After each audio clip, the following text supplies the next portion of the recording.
नमस्कार दोस्तों, इस वीडियो में हम लोग मुस्लिम विधि में कितनी शाखाएं और उन शाखाओं की कितनी उपशाखाएं हैं इसके बारे में जानेंगे।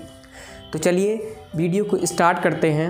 जैसा कि आप लोग मेरे पीछे बोर्ड पर एक चार्ट बना हुआ है, इसमें देख सकते हैं कि मुस्लिम विधि की प्रमुख शाखाएं अर्थात स्कूल्स ऑफ मुस्लिम लॉ। तो मुस्लिम विधि में मुख्यतः जो मुस्लिम संप्रदाय है वो दो शाखाओं में बटा हुआ है, सुन्नी संप्रदाय और शिया संप्रदाय। अगर इन संप्रदायों की भी बात करें तो इन संप्रदायों में भी सुन्नी संप्रदाय में मुस्लिम संप्रदाय 4 उप संप्रदायों में बटा हुआ है और शिया संप्रदाय में मुस्लिम संप्रदाय 3 उप संप्रदायों में बटा हुआ है, जिसमें सुन्नी उप संप्रदाय में पहला उप संप्रदाय है हनफी उप संप्रदाय और दूसरा है मलकी उप संप्रदाय और तीसरा है सफ़ी उप संप्रदाय और चौथा है हनवली उप संप्रदाय।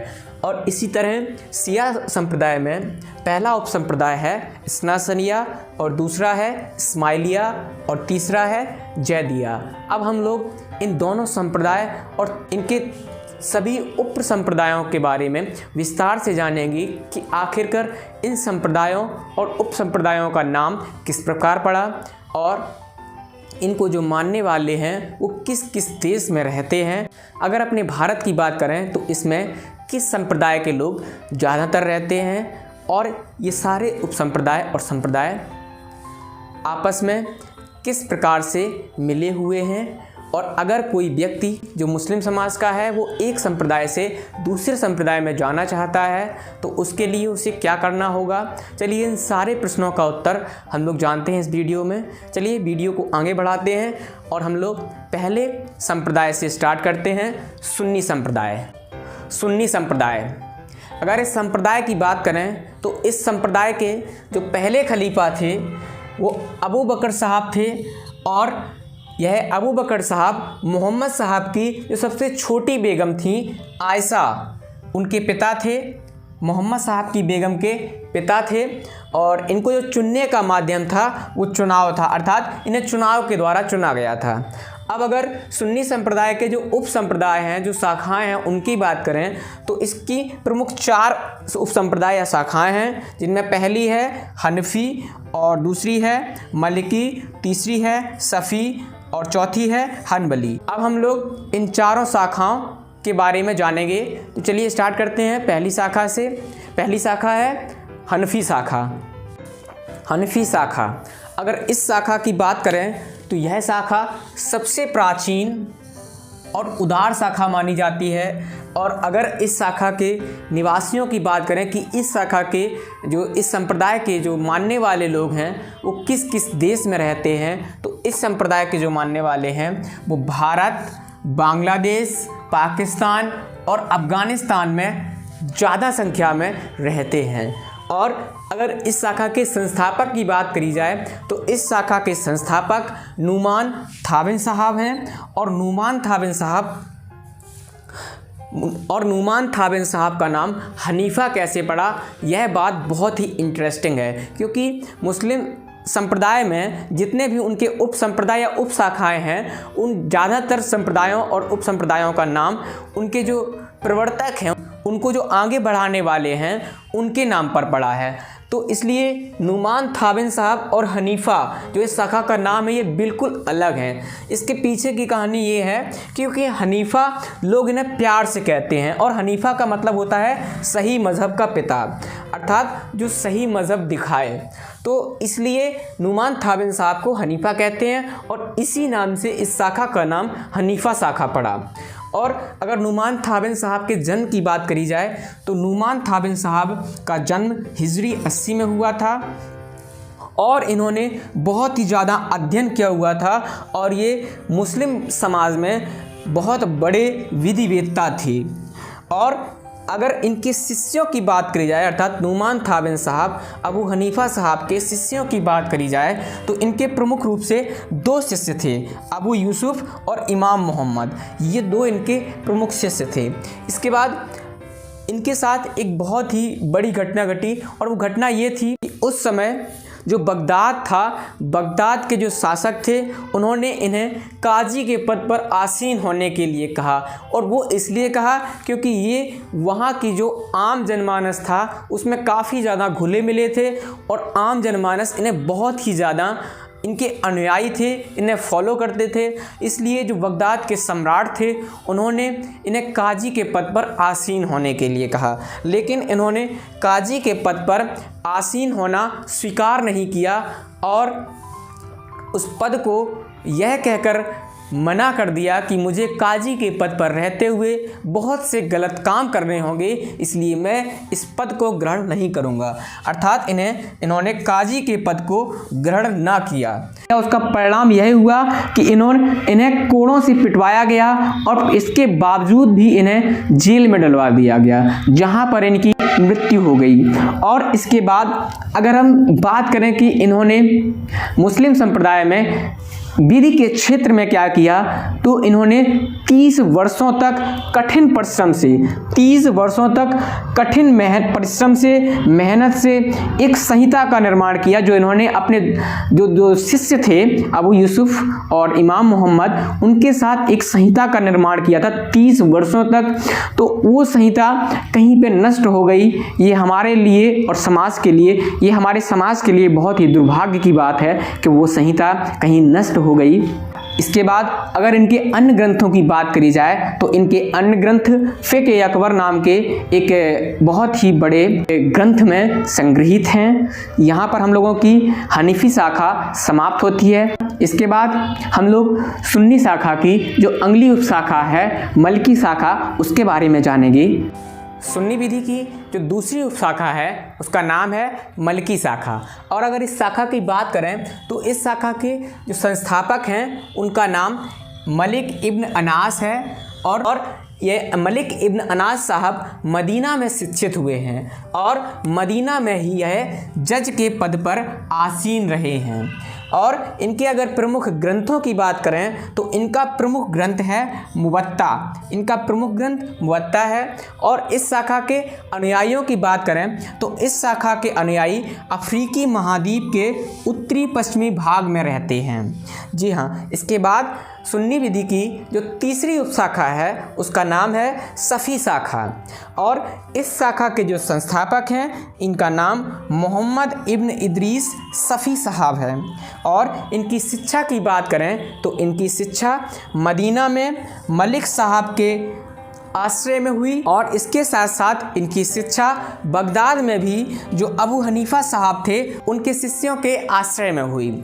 सफ़ी साहब जो हैं, अगर उनकी शिक्षा की बात करें तो उनकी शिक्षा मलकी शाखा और हनफी शाखा इन दोनों शाखाओं में हुई है। और इसके कारण इन्होंने इन दोनों शाखाओं का गहन अध्ययन किया है और ये बहुत बड़े विद्वान माने जाते हैं। जो मुस्लिम विधि है उसके बहुत बड़े धर्म के जानकार और विद्वान माने जाते हैं। इसके बाद अगर इनके ग्रंथों की बात करें तो इनका प्रमुख ग्रंथ है रिसाला। और रिसाला के साथ साथ मिनहाज जो कि इमाम नबी का लिखित टीका है। इसके बाद अगर इस शाखा के अनुयायियों की बात करें तो इस शाखा के अनुयायी मिस्र, काहिरा, अरब, मंगोलिया और कुछ संख्या में, लगभग थोड़ी बहुत संख्या में भारत में भी इस शाखा के अनुयायी रहते हैं। इसके बाद सुन्नी विधि की जो आखिरी उपशाखा है उसके बारे में जानेंगे। सुन्नी विधि की जो आखिरी उपशाखा है उसका नाम है हनवली शाखा। अगर इस शाखा के संस्थापक की बात करी जाए तो इस शाखा के संस्थापक अहमद इब्न हनबल जो इमाम सफ़ी साहब के शिष्य थे ये हैं। और यह एक प्रतिक्रियावादी संत माने जाते हैं और हदीसों पर अंधविश्वास ही इनकी एक प्रमुख विशेषता है। और इन्हें विधि का बहुत ही अच्छा जानकार माना जाता है। और अगर इस शाखा के अनुयायियों की बात करें तो इस शाखा के अनुयायी मुख्यतः सीरिया और फ़िलिस्तीन में पाए जाते हैं। अगर इस शाखा के अनुयायियों की भारत में स्थिति के बारे में जानें तो इस शाखा के अनुयायी भारत में नहीं रहते, अर्थात इस शाखा के अनुयायी भारत में नहीं हैं। इसके बाद हम लोग मुस्लिम संप्रदाय की जो अगली शाखा है, अगला संप्रदाय है शिया संप्रदाय, इसके बारे में जानेंगे। सुन्नी विधि के बाद हम लोगों की अगली शाखा है जो मुस्लिम संप्रदाय की दूसरी उपशाखा है शिया शाखा। अगर इस शाखा की बात करें तो इस शाखा के जो पहले खलीफा थे वो अली साहब हैं, और अली साहब मोहम्मद साहब की बेटी फ़ातिमा के पति और मोहम्मद साहब के चचेरे भाई भी थे। इनके खलीफा बनने का रीज़न यह था कि इस शाखा के जो मानने वाले थे उनका मानना था कि जो खलीफा होना चाहिए वो वंश के आधार पर होना चाहिए, अर्थात इनके खलीफा बनने का कारण यह था क्योंकि ये मोहम्मद साहब के वंश से आते थे। इसके बाद अगर इस शाखा की प्रमुख उपशाखाओं की बात करें तो इस शाखा की प्रमुख 3 उपशाखाएं हैं। पहली उपशाखा है इस्ना असरिया शाखा, और दूसरी है इस्माइलिया शाखा, और तीसरी है जैदिया शाखा। इसके बाद हम लोग शिया शाखा की जो प्रमुख उपशाखाएं हैं उनके बारे में जानेंगे। अगर शिया शाखा की उपशाखाओं की बात करें तो इनमें 3 प्रमुख उपशाखाएं हैं, जिनमें पहली उपशाखा है इस्ना असरिया उपशाखा। अगर इस शाखा की बात करें तो अधिकांश में शिया संप्रदाय जो भारत में है उसमें अधिकांश इसी उपशाखा को मानने वाले हैं, और इसके साथ साथ ईरान में भी बहुतायत में इसी उपशाखा को मानने वाले लोग हैं, अर्थात इस्ना असरिया शाखा को मानने वाले हैं। इसके बाद इस शाखा में कुल 12 इमाम हुए हैं, जिनमें पहले इमाम थे अली साहब और 12वें इमाम थे मोहम्मद अल मुंतजर।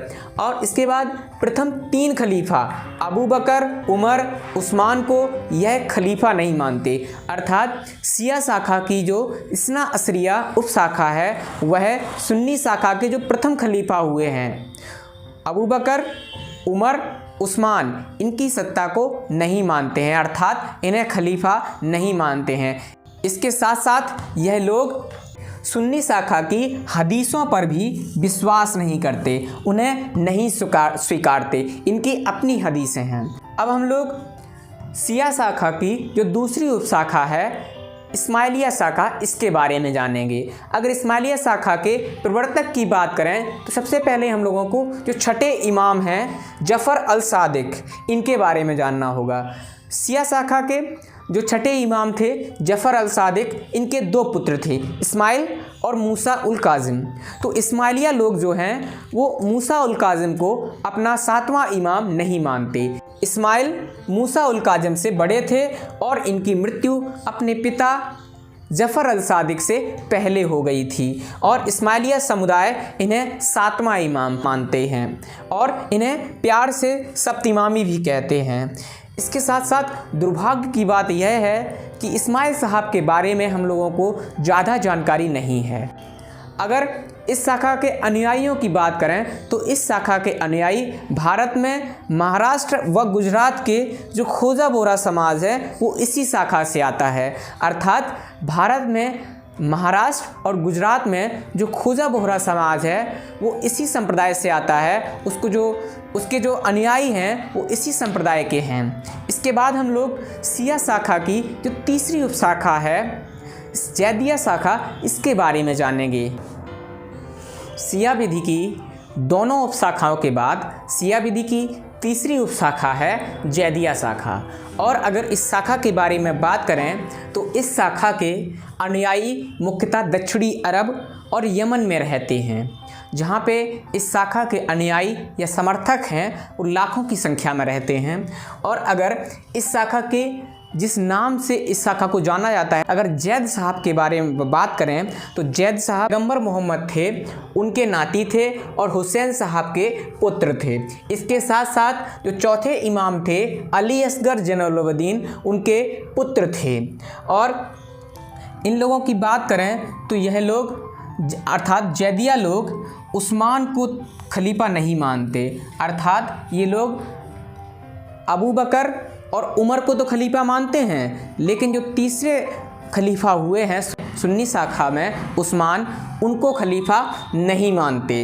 इसके साथ साथ इन लोगों की एक खासियत और है, जो जैदिया लोग होते हैं या जैदिया शाखा के लोग होते हैं, वो लोग राजनीतिक मामलों में तो शिया होते हैं, लेकिन प्राइवेट मामलों में सुन्नी होते हैं। अर्थात ये जिस विधि को मानते हैं, वो राजनीतिक मामलों में जिस विधि को मानते हैं वो शिया विधि है, और प्राइवेट मामलों में जिन विधि को मानते हैं वो सुन्नी विधि होती है। और इसके साथ साथ इनकी एक और खासियत है, और वो यह है कि अमूमन शिया जो समुदाय है वो मुता विवाह को मान्यता देता है, लेकिन जैदिया समुदाय जो है मुता विवाह को नहीं मानते, इसे घृणा की दृष्टि से देखते हैं। इसके बाद हम लोग एक मुस्लिम विधि की एक नवीनतम शाखा के बारे में जानेंगे। अभी तक हम लोग मुस्लिम विधि की 2 शाखाएं, जिनमें सुन्नी शाखा और शिया शाखा, इसके बारे में जान लिए। इस शाखा का नाम है अहमदिया शाखा। जी हाँ दोस्तों, ये मुस्लिम विधि की एकदम नवीनतम शाखा है। इसके बारे में जो इसके संस्थापक हैं उनका नाम है मिर्ज़ा गुलाम अल कदियानी। जो मिर्ज़ा गुलाम अल कदियानी साहब हैं, ये इस्लाम धर्म की एकदम नवीन शाखा अहमदिया शाखा के संस्थापक हैं। अगर इनकी बात करी जाए तो जब इनकी मृत्यु हुई 1908 ईस्वी में, अल कदियानी साहब की जब मृत्यु हुई, तो इन शाखा के जो मानने वाले थे, इनकी मृत्यु से पहले ही उन्होंने यह घोषणा कर दी थी कि हमें मुस्लिम समाज में एक नवीनतम शाखा के रूप में जाना जाए। हम सुन्नी और शिया शाखा से बिल्कुल अलग हैं, हमें एक नवीनतम दर्जा दिया जाए। और इनके समर्थकों ने मृत्यु से पहले ही इस बात की घोषणा कर दी थी कि हमें एक नवीनतम शाखा माना जाए। और इसके साथ साथ अगर इस शाखा के अनुयायियों की बात करें कि इस शाखा को अर्थात अहमदिया शाखा को मानने वाले जो लोग हैं वो किस देश में रहते हैं, तो उसकी बात करी जाए तो अनुयायियों की बात करें तो एशिया, बांग्लादेश, पाकिस्तान और अफ्रीका में इस शाखा के हज़ारों और लाखों की संख्या में अनुयायी रहते हैं। इसके साथ साथ दोस्तों, हम लोगों ने मुस्लिम विधि की सारी शाखाएं और उनकी उपशाखाओं के बारे में जान लिया। इसके बाद हम लोग जानेंगे कि मुस्लिम विधि में अगर कोई व्यक्ति एक शाखा से परिवर्तित होकर दूसरी शाखा में जाना चाहता है तो उसके बाद क्या होता है, उसके बाद उस पर किस शाखा के कानून लागू होंगे, किस शाखा में उस शाखा में विवाह करेगा तब क्या होगा, या विवाह के पश्चात किसी शाखा में परिवर्तन कर सकता है कि नहीं। तो शाखा परिवर्तन का जो मुस्लिम संप्रदायों पर प्रभाव पड़ेगा वो इस प्रकार है। शाखा परिवर्तन का प्रभाव, दोनों संप्रदायों में पूर्णतः स्वतंत्रता है। अर्थात जो मुस्लिम समाज के 2 संप्रदाय हैं, शिया संप्रदाय और सुन्नी संप्रदाय, उन दोनों संप्रदाय के व्यक्तियों को पूर्णतः स्वतंत्रता है कि वयस्कता अर्थात वह वयस्क होने चाहिए, वयस्कता प्राप्त करने पर किसी भी अन्य संप्रदाय में जा सकते हैं। जी हाँ, मुस्लिम संप्रदाय में जो 2 संप्रदाय हैं, शिया और सुन्नी, इन दोनों को अधिकार है, इन दोनों को स्वतंत्रता है कि जब वो वयस्कता प्राप्त कर लें, कोई भी व्यक्ति जो इन संप्रदायों का है, जब वह वयस्कता प्राप्त कर लेता है तो वह किसी भी संप्रदाय में अपनी स्वतंत्रता, अपनी इच्छा से जा सकता है। इसके साथ साथ संप्रदाय परिवर्तन पर प्रभाव यह पड़ता है कि वह नए संप्रदाय के जैसा हो जाएगा। मान लीजिए कोई व्यक्ति शिया संप्रदाय से है और वह सुन्नी संप्रदाय में जाना चाहता है, तब वह व्यक्ति शिया संप्रदाय का ना होकर सुन्नी संप्रदाय का हो जाएगा और उसी संप्रदाय का माना जाएगा, और उसी संप्रदाय में उस व्यक्ति की शादी होगी और उसी संप्रदाय की विधियां उस व्यक्ति पर लागू होंगी। इसके साथ साथ संप्रदाय परिवर्तन पर जो कानून है वो उस व्यक्ति पर वही कानून लागू होंगे जिस संप्रदाय में वह व्यक्ति परिवर्तित हुआ है, और इसके साथ विवाह के पश्चात संप्रदाय में परिवर्तन नहीं हो सकता। अर्थात अगर किसी व्यक्ति का विवाह हो गया है और वह चाहता है कि वह एक संप्रदाय अर्थात शिया संप्रदाय से सुन्नी संप्रदाय में परिवर्तन कर ले, तो वह विवाह के पश्चात संप्रदाय परिवर्तन नहीं कर सकता। ये वाला video schools of Muslims law यहीं पर समाप्त होता है। इसके बाद हम लोग मिलते हैं अगले वीडियो में, तब तक अपना ख्याल रखना। धन्यवाद। जय हिंद।